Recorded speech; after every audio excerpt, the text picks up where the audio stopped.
Hello, my name is Lexi Exline, and I will be presenting to you the case study for Is It Fraud on page 557. This case study is about a guy named Paul, who is an expert witness in this lawsuit involving Wilton Company. And the lawsuit for Wilton Company is involving their contract that they have with the Navy. This contract included an order for 1,500 units that would be split in between two shipments. The first shipment would go out after the second quarter, and the next would go after the fourth. The case study also mentioned that this amount of work is usually done within 1 quarter.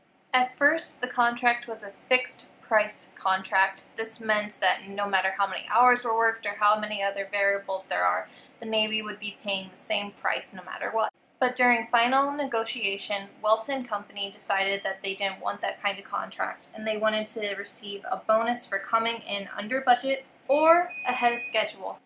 Both parties agreed, and the contract was signed. In the end, Wilton Company ended up shipping the order ahead of time. They shipped the first part at the end of the second quarter and ended up shipping the second part at the end of the third. This was great for Wilton Company because they received their $6 million bonus for having the shipments arrived early. But when it comes to being under budget, they actually went over what they said was estimated. In fact, they ended up using the whole amount that they were capped at. So in other words, they spent the whole entire amount possible that they could. The company states that the money went towards overtime in order to get the project done early. Now that arises the question, is this fraud? The problem that Paul is asked to figure out is whether or not this was done on purpose. Did they purposely spend their cap amount so that they could get it done early to get another bonus on top of it and make as much money as they could at the expense of the Navy?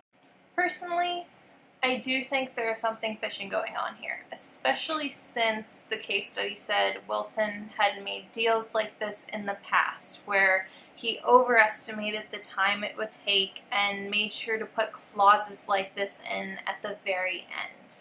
Personally, if I'm using my common sense, I do think that he did create the deal like this on purpose so that he could make extra profit. But in the scheme of the law, you have to have hard evidence to prove that he knew that he was going to make extra profit out of the deal, and hard evidence to show that his estimates were off. And from what I've been given in the case study, there is just no hard evidence like that.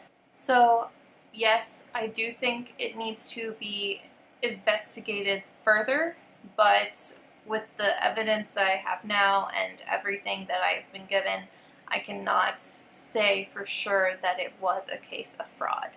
But thank you all so much for watching, and I hope you all have a great day.